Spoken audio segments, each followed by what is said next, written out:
گزشتہ جمعہ آپ حضرات کی خدمت میں آقا نامدار تاجدار ختم نبوت جناب محمد عربی صلی اللہ تعالیٰ علیہ وسلم کے دوہرے داماد، اسلام کے تیسرے خلیفہ، پیکر شرم و حیا جناب حضرت عثمان بن عفان رضی اللہ تعالیٰ عنہ کی زندگی کے کچھ پہلو اور ان کی شہادت کا کچھ واقعہ آپ حضرات کے سامنے ذکر کیا تھا، اور میں نے عرض کیا تھا کہ ذی الحجہ کا مہینہ شروع ہوتا ہے تو ہمیں قربانیوں کی یاد دلاتا ہے۔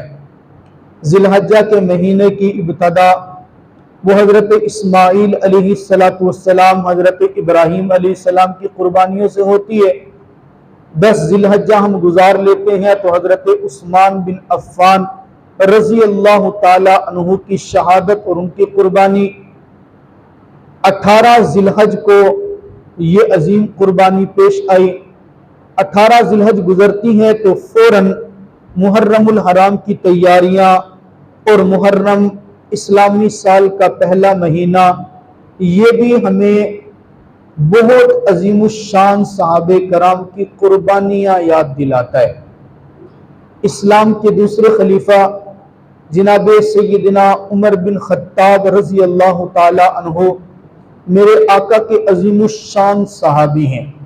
یہ وہ صحابی ہیں جن کو میرے آقا نے اللہ رب العزت سے اپنی نبوت والے ہاتھ اٹھا کر زبان نبوت سے میرے آقا نے مانگا ہے۔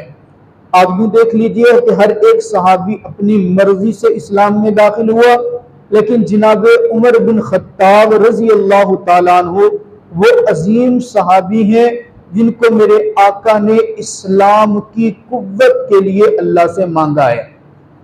محرم الحرام اسلامی سال کا پہلا مہینہ، پہلی تاریخ کو اسلام کے اس دوسرے خلیفہ کی شہادت اور قربانی ہے۔ محرم کا پہلا مہینہ شروع ہو جائے، پہلی تاریخ گزرتی ہے، پھر میرے پیارے آقا مدنی کریم صلی اللہ تعالیٰ علیہ وسلم کے پیارے نواسے جناب سیدنا امام حسین رضی اللہ تعالیٰ عنہ کی شہادت کا واقعہ اور ان کی قربانی، وہ مجھے اور آپ کو یہ بتاتی ہے کہ اسلام قربانیوں کے بغیر تو آیا ہی نہیں ہے۔ کوئی بندہ یہ سمجھے کہ اسلام کے اندر میں داخل ہو جاؤں بغیر قربانی کے، ایسا ممکن نہیں ہے۔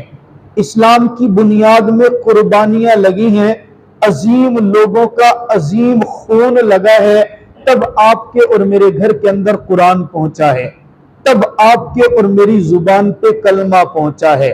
یہ ایک الگ بات ہے کہ میں نے اور آپ نے اس دین کے لیے، اس کلمے کے لیے وہ قربانیاں دی نہیں ہیں، اور ہم میں وہ ہمت بھی نہیں ہے قربانیاں دینے کی۔ رب تعالیٰ بھی قربانی اسی سے لیتا ہے جو قربانی دینے کے اہل ہو، جس کے اندر قربانی دینے کی ہمت ہو، میرا رب قربانیاں لیتا بھی اسی سے ہے۔ اور ہماری تو دعا یہی ہے، اللہ عافیت کے ساتھ، بغیر قربانی کے، بغیر مشقت کے ہم سے دین کی خدمت لیتا رہے۔ حضرت عمر بن خطاب رضی اللہ تعالیٰ عنہ کی زندگی اور ان کے کچھ فضائل آپ حضرات کی خدمت میں ذکر کرنے ہیں۔ جناب عمر بن خطاب رضی اللہ تعالیٰ عنہ وہ عظیم صحابی ہیں کہ جن کا نام اسلام کے اندر آنے کے بعد چمکا ہے۔ میرے جملے پہ غور کرنا، میں نے عرض کیا کہ ان کا نام اسلام کے اندر داخل ہونے کے بعد چمکا ہے، معروف تو وہ پہلے بھی تھے، ان کی قوت اور بہادری کے قصے تو پہلے بھی تھے۔ جناب عمر بن خطاب رضی اللہ تعالیٰ عنہ بڑے بہادر انسان تھے۔ ان کی بہادری کا عالم تھا نا کہ میرے آقا نے جب دیکھا کہ دین کو اس وقت ضرورت ہے کسی کڑیل جوان کی، دین کو اس وقت ضرورت ہے کسی بہادر نوجوان کی، میرے آقا اپنے نبوت والے ہاتھ اٹھا کے دعا کرتے ہیں، اللہم اعز الاسلام، اے میرے اللہ اسلام کو عزت دے دے، اے میرے اللہ اسلام کو قوت دے دے، بعمر بن خطاب او بعمر بن حشام، عمر بن خطاب کے ذریعے سے یا عمر بن حشام کے ذریعے سے۔ علماء فرماتے ہیں عمر کے نام کے اندر 3 لفظ ہیں، عین، نیم اور را۔ یہ مجھے اور آپ کو بتاتے ہیں کہ عمر یہ اپنی جانب سے نہیں آیا بلکہ یہ منتخب ہو کے آیا ہے۔ عمر عین سے مراد علی کا انتخاب ہے، عمر میم سے مراد محمد کا انتخاب ہے، عمر را سے مراد رب ذوالجلال کا انتخاب ہے، عین سے مراد علی کا انتخاب۔ حضرت علی رضی اللہ تعالیٰ عنہ نے باقاعدہ اپنی بیٹی حضرت عمر کے نکاح کے اندر دی تھی۔ اب آپ دیکھ لیں، جب بندہ کوئی اپنی بیٹی، اپنی جگر کا ٹکڑا کسی کو دیتا ہے، بندے کو منتخب کرتا ہے، چنتا ہے، تبھی تو دیتا ہے۔ ایک آدمی بڑی پیاری بات کر رہا تھا، آج کوئی بکری کا بچہ پال لے نا، بکری کا بچہ پال لے تو مفت میں کسی کو بکری کا بچہ بھی دینے کے لیے راضی نہیں ہوتا۔ اپنے جگر کا ٹکڑا، اپنی بیٹی، اس کو پال پوس کے جس کے سپرد کرے گا، سمجھو کہ اس کے اوپر اس دینے والے نے اعتماد کتنا کیا ہوگا۔ تو عمر بن خطاب کا انتخاب جناب علی المرتضی رضی اللہ تعالی عنہ نے یہ کیا کہ اپنی بیٹی حضرت عمر کے عقد نکاح میں دے دی ہے۔ یہ ایک الگ معاملہ ہے کہ حضرت عمر کی اس وقت عمر کیا تھی اور جناب علی المرتضی رضی اللہ تعالیٰ عنہ کی بیٹی کی عمر کیا تھی، دونوں کی عمروں میں فرق کتنا تھا، وہ الگ معاملہ ہے، الگ بحث ہے، علمی موضوع ہے۔ اتنی بات کنفرم ہے کہ عمر داماد ہے علی کا، اور میرے رب کا نظام دیکھے کہ حضرت عمر کی بیٹی پھر جناب والا جناب محمد رسول اللہ صلی اللہ علیہ وسلم کے نکاح کے اندر ہے۔ کتنا پیارا اور کتنا گہرا رشتہ، وہ ایک الگ موضوع۔ بہرحال حضرت علی نے انتخاب کیا، اپنی بیٹی عمر کے نکاح میں دے دی۔ جناب محمد عربی انتخاب کرتے، اللہ تیرے دین کو ضرورت ہے، ہم چھپ چھپ کر عبادت کرتے ہیں، ہم دار ارکم کے اندر موجود رہ کر اپنی نماز روزے کی دعوت چلاتے ہیں، اللہ مجھ پر ایمان لانے والے صحابہ چھپ کر نماز پڑھتے ہیں، اللہ تو ضرورت ہے تیرے دین کو کوئی ایسا کڑیل جوان دے دے جو میدان کے اندر نکلے، جو اپنی آواز سے کفر کو مروب کر دے، جو اپنی قوت سے کفر کو دبا دے۔ میرے رب نے آقا مدنی کریم صلی اللہ علیہ وسلم کی دعا کو قبول کیا۔ آیا عمر بن خطاب تلوار اٹھا کے، آیا عمر بن خطاب جناب محمد عربی صلی اللہ تعالی علیہ وسلم کو شہید کرنے کے لیے گھر سے نکلا کہ آج یا میں نہیں رہوں گا یا پھر محمد الرسول اللہ نہیں رہیں گے، یہ تو میرے رب کا نظام ہے۔ وہ رب جب چاہتا ہے تو دشمنوں کے دلوں میں محبتیں ایسی پیدا کرتا ہے، وہ جو قتل کرنے کے لیے آیا پیغمبر کے قدموں میں گرا اور کلمہ پڑھ کر کے مسلمان ہو گیا۔ لمبا چوڑا واقعہ حضرت عمر بن خطاب رضی اللہ تعالی عنہ کا، آئے کلمہ پڑھا مسلمان ہو گئے، نماز کا وقت ہوا، میرے آقا کل نماز کی دعوت، نماز کی ترتیب بنانے لگے۔ پوچھا عمر بن خطاب نے، آقا کیا کر رہے ہیں؟ کہا نماز پڑھ لیں۔ کہا کہاں پڑھیں گے؟ کہا یہی چھپ کے پڑھیں گے۔ کہا کیوں کعبۃ اللہ میں کیوں نہیں پڑھتے؟ عمر تیری قوم ہمیں کعبۃ اللہ میں نماز پڑھنے نہیں دیتی۔ آقا یہ بتائے ہم حق پر ہے یا نہیں ہے؟ عمر حق پر تو ہے۔ آقا ہمارا دین سچا ہے یا نہیں ہے؟ کہا سچا بھی ہے۔ آقا پر ممکن نہیں ہے عمر کلمہ پڑھ کر مسلمان ہو گئے اور عمر کے ہوتے ہوئے رب ذوالجلال کی دربار میں نماز چھپ کے ادا کی گئے، ایسا ممکن نہیں ہے۔ تلوار لے کر کے کھڑے ہو گئے، آؤ کسی میں ہمت ہے، وہ عمر بن خطاب ہے۔ نام چمکا اسلام کے بعد پہلا دن ہے، کلمہ پڑھنے کے بعد پہلی نماز ہے۔ جرت کیا میرا ضمیر برداشت نہیں کرتا کہ ہم چھپ کے نماز پڑھے، ایسا ممکن ہے۔ وہی عمر بن خطاب ہیں، مسلمانوں کے امیر بن گئے، امیر المؤمنین بنے، بڑی اللہ تبارک و تعالی نے عزتیں دی، امیر بننے کا عالم دیکھے نا۔ عمر بن خطاب رضی اللہ تعالی عنہ دھڑکتی زمین پہ درہ مارتے تو زمین ساکت ہو جاتی ہے۔ 10 سال مسلمانوں کے اوپر، مسلمانوں کے امیر المؤمنین بنے، 22 لاکھ مربع میل کے اوپر اسلام کا پرچم لہرایا ہے۔ یہی عمر بن خطاب مسلمانوں کے لشکر کو لے کر جا رہے، مکہ المکرمہ کی وادیوں کے اندر سے گزر رہے۔ اللہ مجھے اور آپ کو وادیاں دیکھنا نصیب فرمائے۔ خوش قسمت ہے وہ لوگ جن کو میرا اللہ وہاں پہ بلا لیتے ہیں۔ ایک پہاڑ کے اوپر سے گزر رہے ہیں، نیچے میدان ہے، میدان کے اندر کھلی وادی ہے، دوپہر کا وقت ہے، سخت گرمی ہے، پیچھے صحابہ کرام کی لمبی قطار ہے، پیغمبر کے جانثار موجود ہیں۔ جاتے ہوئے یوں اس میدان کے اندر دیکھتے ہیں، کھڑے ہو کے غور سے دیکھ رہے ہیں، سارا قافلہ رک گیا ہے، کسی میں ہمت نہیں ہے عمر سے آ کے پوچھے کہ عمر کیوں کھڑے ہو؟ پسینے سے شرابور ہے، گرمی ہے، ایسے غور سے دیکھ کے جیسے کوئی لمبی گہری سوچ کے اندر بیٹھے ہوں۔ ایک صحابی نے ہمت کی، آ کر کے جناب عمر بن خطاب کو جھنجھوڑا، عمر کیا ہوا؟ اس جگہ پہ کیا تلاش کر رہے ہو؟ دیکھو تو صحیح میرے پیغمبر کے صحابہ گرمی میں کتنے پریشان ہیں، دیکھو تو صحیح دوپہر کا عالم ہے، سخت تپتی دھوپ ہے، آپ اس جگہ پر کیا تلاش کر رہے ہیں؟ ایسے جھٹکا لے کے ایسے بندہ گہری سوچ سے باہر نہیں نکلتا، گہری سوچ سے باہر نکل کے ٹھنڈی سانس لیتے ہیں۔ تو لوگوں، محمد کے صحابہ سنو، یعنی صحابہ کرام کی یہ بھی ایک کمال وصف ہے، اپنے ماضی کو بھولتے نہیں تھے۔ آج ہماری طرح نہیں، تھوڑا سا وقار مل گیا، تھوڑی سی عزت مل گئی، جناب اپنا ماضی سارا کچھ بھلا دیتا ہے بندہ۔ عقل مند آدمی وہ ہوتا ہے جو اپنے ماضی کو یاد رکھے، میں پہلے کیا تھا، مجھے رب نے اب نوازا، کس وجہ سے نوازا، میں پہلے کیا تھا، مجھے رب نے اب بنایا تو کیا بنا دیا۔ کہتے لوگوں، میں وہی عمر بن خطاب ہوں، میں وہی خطاب کا بیٹا ہوں، میرے سامنے وادی دیکھ رہے ہیں نا، میں اسی وادی کے اندر جب میں نے کلمہ نہیں نہ پڑھا تھا، میرا باپ خطاب مجھے اونٹ چرانے کے لیے بھیجا کرتا تھا، میں صبح سے لے کر شام تک اسی جگہ پر اسی وادی میں اونٹ چرایا کرتا تھا، اور مجھے اونٹ چرانے کا طریقہ نہیں آتا تھا، صبح سے لے کر شام تک میرے اونٹوں کا پیٹ نہیں بھرتا تھا، میں شام کو جب اپنے اونٹ لے جا کر کے اپنے والد کے پاس گھر میں پہنچتا، میرا باپ خطاب اونٹوں کے منہ سے رسی نکالتا، اس رسی سے میری پشت کے اوپر مارتا تھا اور مجھے کہتا تھا، عمر تو بھی کیا کامیاب زندگی گزارے گا، تجھے تو اونٹ چرانے کا طریقہ نہیں آتا۔ اور محمد کے صحابہ پہچانو، میں وہی عمر ہوں، جب تک محمد کی غلامی میں نہیں آیا تھا مجھے اونٹ چرانے نہیں آتے تھے، جب سے کلمہ پڑا ہے محمد کی غلامی میں آیا ہوں، قرآن پاک کو سینے سے لگایا ہے، میرے رب نے مجھے عزتیں دی کہ مسلمانوں کا امیر بنا کر کے کھڑا کر دیا۔ اسلام عزتیں دیتا ہے، اسلام انسان کو بادشاہ بناتا ہے، اسلام انسان کو وقار عطا کرتا ہے، شرط کہ بندہ اسلام کے ساتھ جڑے، اسلامی احکامات کے اوپر انسان کو اعتماد ہو۔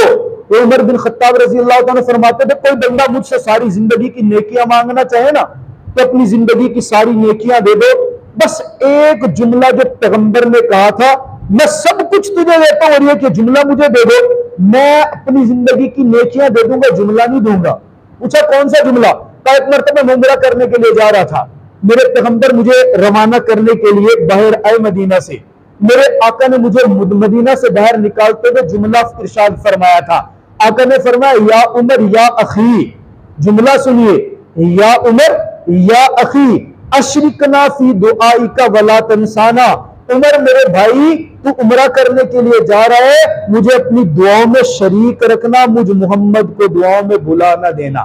میرے پاک پیغمبر نے مجھے اپنا بھائی کہا ہے، اور یہ جو جملہ پیغمبر کہنا یا عمر یا اخی، یہ میرے لیے اتنا قیمتی ہے، اتنا قیمتی ہے، کوئی مجھے دنیا جہان کی دولت دے، یہ جملہ مجھ سے لانا چاہے میں اس کو دینا کبھی برداشت نہیں کروں گا۔ اپنی زندگی اسلام کے لیے ایسے گزاری، عدل و انصاف کا ایسا زبردست نظام بنایا کہ اپنی زندگی کے اندر اپنی ذات کے اوپر حرف آیا برداشت کیا، اسلام کے اوپر حرف آیا تو کبھی برداشت نہیں کیا، عدل و انصاف کا ڈنکا بجا کر کے دکھایا، ایسے نہیں کیا کہ اپنے رشتہ داروں کو کلین چٹ دے دیے اور دوسروں کو۔ حضرت عمر بن خطاب رضی اللہ عنہ کے بیٹے ہیں نا حضرت عبداللہ ابن عمر رضی اللہ تعالیٰ عنہ، ایک جنگ کے موقع کے اوپر مال غنیمت آیا تو مال غنیمت تقسیم کیا، حضرت عمر بن خطاب رضی اللہ تعالیٰ اپنے بیٹے کو ایک چادر دی اور جناب حسین ابن علی رضی اللہ تعالیٰ عنہ کو ڈبل مال غنیمت سے حصہ دیا۔ حضرت عبداللہ ابن عمر چھوٹے بچے تھے، سوال کرنے کے لیے کھڑے ہو گئے، ابا جان یہ کیا ناانصافی ہے، جملہ سنیے، یہ کیا ناانصافی ہے، میں بدر کے اندر شریک ہوا، میں پیغمبر کے ساتھ جہاد کرتا رہا، میں نے آقا کے ساتھ مار کے لڑے ہیں، میں تو میدان کے اندر شریک ہوا تھا، یہ حسین تو میدان کے اندر شریک بھی نہیں ہوا، اس نے تو بدر کے اندر شرکت بھی نہیں کی ہے، آپ مال غنیمت میں مجھ سے زیادہ اس کو حصہ کیوں دے رہے ہیں؟ جواب سنیے، حضرت عمر بن خطاب غصے میں آ گئے، آنکھیں لال ہو گئی، سرخ ہونے کے بعد فرماتے ہیں عبداللہ تجھے پتا بھی ہے کس کے خلاف دعویٰ کرے؟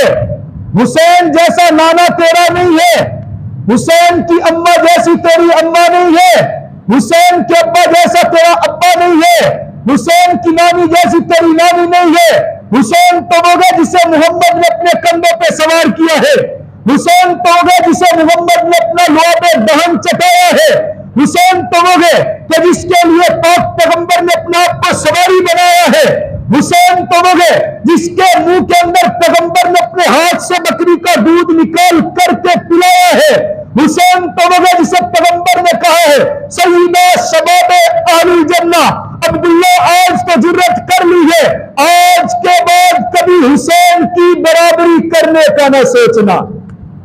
حسین کو میں نے مال غنیمت سے اس لیے تو حصہ نہیں دیا کہ وہ جنگ میں اس لیے حصہ دیا کہ وہ پیغمبر کا قریبی ہے، پیغمبر اس سے پیار کرتے تھے، اس لیے کبھی اس کا مقابلہ کرنے کی نہ سوچنا۔ مسجد نبوی کے پاس ایک گھر تھا، حضرت عبداللہ بن عباس ابن عباس رضی اللہ تعالیٰ، حضرت عباس رضی اللہ تعالیٰ میرے آقا کے سگے چچا ہیں، حضرت عباس ان کا مکان تھا، وہ مکان بنا رہے تھے، مکان کے اوپر ایک پرنالہ لگا، بارش آئی تو اس پرنالے کا پانی سیدھا مسجد نبوی کے صحن کے اندر گرتا تھا۔ اس دور میں مسجد نبوی چھوٹی تھی، گھر بھی ذرا قریب قریب تھے۔ ایک مرتبہ ایسا ہوا کہ حضرت عباس رضی اللہ تعالیٰ سفر پہ گئے ہوئے ہیں، بارش آئی ہے، بارش سے پرنالے سے پانی مسجد کے صحن کے اندر گر رہے، وہ صحن وہ راستہ ایسا تھا کہ لوگ نماز پڑھنے کے لیے اسی راستے سے مسجد کے اندر داخل ہوتے تھے۔ اب صحابہ کرام مسجد کے اندر آ رہے ہیں، کچی چھتیں ہیں، پانی گر رہے، پانی گرتا ہے تو صحابہ کرام نمازیوں کے کپڑے خراب ہوتے ہیں۔ اس وقت امیر المؤمنین حضرت عمر بن خطاب رضی اللہ تعالیٰ صحابہ نے آ کر کے درخواست کیا، امیر المؤمنین ہمیں نماز کے وقت بڑی تنگی ہو رہی ہے، کپڑوں کے اوپر گرتا ہے، کیچڑ ہے، مٹی ہے، آپ یوں کریں اس کو چینج کر لیں۔ حضرت عمر بن خطاب رضی اللہ تعالیٰ نے پوچھا جاؤ پتہ کر کے، حضرت عباس گھر میں ہے؟ کہا نہیں وہ تو گھر میں نہیں ہے، وہ تو سفر پہ گئے ہوئے۔ اچھا امیر المؤمنین تھے، اپنے یوں سمجھ لیتے اپنا اختیار استعمال کیا، اس پرنالے کو وہاں سے اکھاڑا اور دوسری جانب لگا دیا تاکہ عام لوگوں کو نمازیوں کو دقت نہ ہو، لگا دیا، کوئی بڑی بات نہیں تھی۔ 2 دن گزرے، 3 دن گزرے، حضرت عباس رضی اللہ تعالیٰ سفر سے واپس ہے، دیکھا کہ میرے گھر کا پرنالہ چینج ہے، کسی نے اس کے اندر تصرف کیا، پوچھا کس نے کیا، بتایا گیا امیر المؤمنین نے کیا۔ کون امیر المؤمنین؟ عمر بن خطاب نے کیا۔ عمر بن خطاب کو کیسے جرت ہو گئی میرے گھر کے اندر تصرف کرے؟ یہ اس دور کی بات ہے، آج تو جناب والا آپ پوچھ ہی نہیں سکتے، آپ کے بجلی کے بل میں 200 یونٹ سے زیادہ ہو جائے ایسا آپ کو ٹھپا لگے گا، آپ کو چیخنے کی بھی اجازت نہیں ہے، آپ کے خلاف کچھ بھی معاملہ کر لے، حاکم وقت کچھ بھی کرے آپ بول بھی نہیں سکتے۔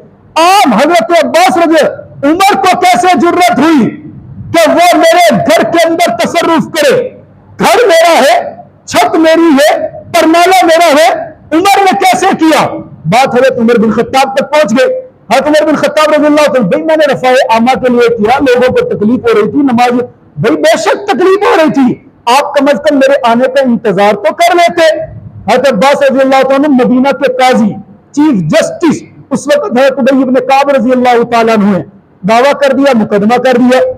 اب جب مقدمہ کیا ابی بن کعب رضی اللہ تعالیٰ کا انداز دیکھیں، پیشی پہ بلا لیا حضرت عمر بن خطاب رضی اللہ تعالیٰ کو، وقت کے امیر المؤمنین ہیں، قاضی کی عدالت کے اندر آ رہے ہیں، قاضی صاحب اپنی کرسی کے اوپر بیٹھے، اپنی مسرت پہ بیٹھے ہیں، ایسے سر اٹھا کے بھی نہیں دیکھا، احترام میں کھڑا ہونا تو دور کی بات، کیونکہ اس وقت امیر المؤمنین کے خلاف دعویٰ ہوا ہے، مقدمہ درج ہے، مقدمہ ہوا۔ ابی بن کعب پوچھتا ہوں میں آپ نے عباس کے پرنالے کو اتار کر کے دوسری جانب لگایا؟ جی جناب میں نے لگایا ہے۔ اس سے پوچھا مالک سے اجازت لی؟ نہیں۔ پوچھا حضرت عباس سے ہاں جی آپ کو کیا مسئلے؟